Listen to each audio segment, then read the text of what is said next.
Hello, welcome to another complimentary Clarinet Mentors video.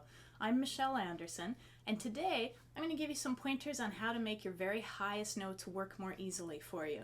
What I'm talking about is the altissimo range. These are notes above our high C. Now if you're looking for pointers on some of the other high notes, but not quite that high, look for my high notes video part 1, which you'll find on my YouTube channel. For those of you who want to go above high C into the altissimo range, there are some little exercises and pointers that make it feel much easier to play, and that's what I want to share with you on this video. I've been a professional teacher and performer for 30 years now, and I love sharing tips to make it more easy for you to play. So first off, I want to say with the altissimo register, I see so many people venturing into that territory and not really liking the sounds that come out. And let's be frank, they can sound pretty shrill and squeaky and not so good when we're first attempting them.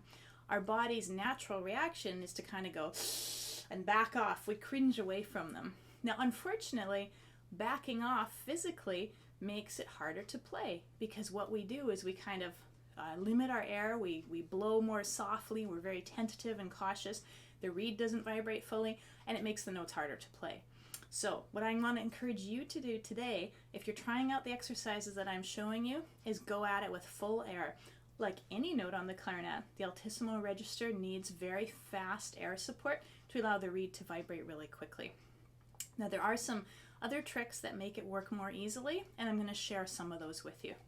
First of all, generally speaking, I like to keep my embouchure fairly similar on most of the notes on the clarinet. From our lowest notes up to even the beginning of the altissimo, D and maybe E, I really don't change very much. I think it's when we do change our embouchure that a lot of problems happen with people. So for the most part, we keep our good 3-step embouchure in place and we use really good air support, and those notes are all going to work the same. When we start getting above about the high E that I'm fingering right now, there are some embouchure changes that you can make that make the altissimo easier to play, and that's one of the things that I want to share with you today. Once we get into the extreme altissimo range, the notes will respond better if your bottom jaw is actually putting a little pressure down into the thicker part of the reed, the heart of the reed. Now I just want to say one thing about our reed. If we're biting on it, and sometimes we bite as a reaction to trying hard. I see people in frustration going, I'm going to get this note. If we bite the soft part of the reed, which I'm trying to get into my camera right now, of course we bite it shut. If we bite it completely shut, no air gets through the instrument and we feel very frustrated and no sound comes out. Most people end up just biting kind of halfway shut. What they'll experience is the air will feel very resistant, the notes don't like to come out properly, and their notes will sound pinched. So for the altissimo, ironically, we actually want a pretty round, open embouchure. What I imagine is that if my bottom jaw normally sits here, I'm going to push it down lower on the reed. A lot of teachers will recommend, if you're trying really high notes, that you actually put more mouthpiece in your mouth, and that's to have the same effect. They also will sometimes say push out against your front teeth, which keeps you from biting the reed shut. So it's a delicate combination. We're putting a little jaw pressure on the reed, but trying to make sure it's down lower on the thick part of the reed where we're not in danger of pinching it shut. So here's an exercise I give to my students, and I do myself when I'm trying to get my altissimo tuned up a little bit, that really helps teach you what you do with your jaw.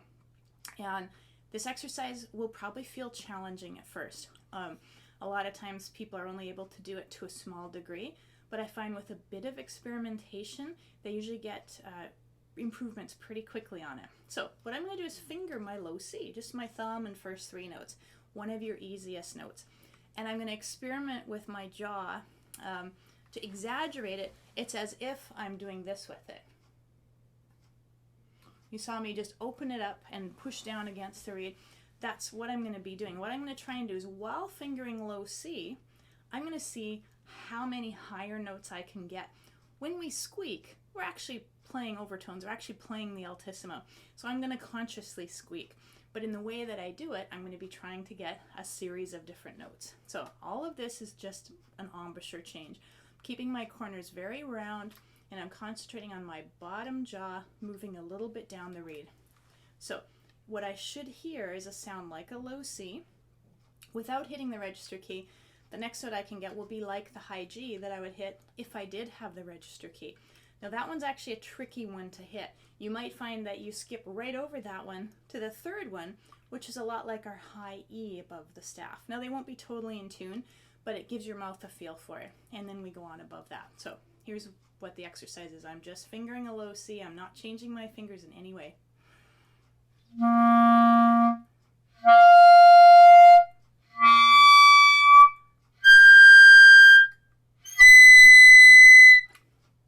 So I just played 5 notes. All of them are overtones of our low C. All I was doing was changing my embouchure. So one of the hardest ones is the second one, the equivalent to our high G. So one way you can help get the feel for that is when you try and reach the second note, actually do press the register key to get it started. And then while you're playing it, let your thumb come off the key so that it closes and try and maintain that note. So most people are pretty good at getting the low one and then jumping quite high. When you want to get more control over it, you try and hit all 5 of those notes. So as I said, it's not necessarily an easy exercise, but one of the most valuable ones I know to help your mouth kind of figure out what you need to do for the altissimo. It is different from the lower register, and if you can work on this, I guarantee you, if you can play that equivalent to a high E with the low C fingering, then when you try it with the real fingering, it's really easy. So I always love exercises that take us to kind of an extreme version of it, so that when we try the real version, it already feels easy for our bodies to do. Now here are some other embouchure differences to think about when you're experimenting with the high altissimo range. The higher you go, the more you have to make the bottom jaw adjustment that I was talking to. But also we start to experiment with changing the inside of our mouth a bit. Sometimes that's called the voicing of the clarinet. In the lower registers, we generally want our tongue to be high and arched near the top of our mouth as if we're saying he. When we go higher, our tongue will actually drop a little bit. And if I'm playing above a high F, I'm probably thinking more who. I know that sounds funny. It's as if I'm saying ooh with the rounded corners and still trying to get a bit of the H sound, which helps direct our air properly. So you need to experiment a little bit with that. Sometimes when I do this with my students, they'll come up with a different syllable that works for them. So maybe there's no universally correct one, but it is experimenting with your where your tongue sits in your mouth. And we can do that by trying out different syllables. Try saying hey, and then ho, and then who, and then ha, and just see what works for you. It's probably going to be around ha or who is the most likely spot. The high register, the altissimo, really benefits from firm corners coming in around the mouthpiece, and that prevents us from biting the reed shut. This is especially important because we are doing a little bit of a biting pressure, but we don't want to do it in a way that inhibits the vibration of the reed. By pressing down into the heart of the reed, we're just helping it vibrate a little bit differently in a way that those high notes are going to want to come out in a really sparkly way for us. Now, as I said, fast air really helps when you're trying to learn this, so just go at it full-fledged.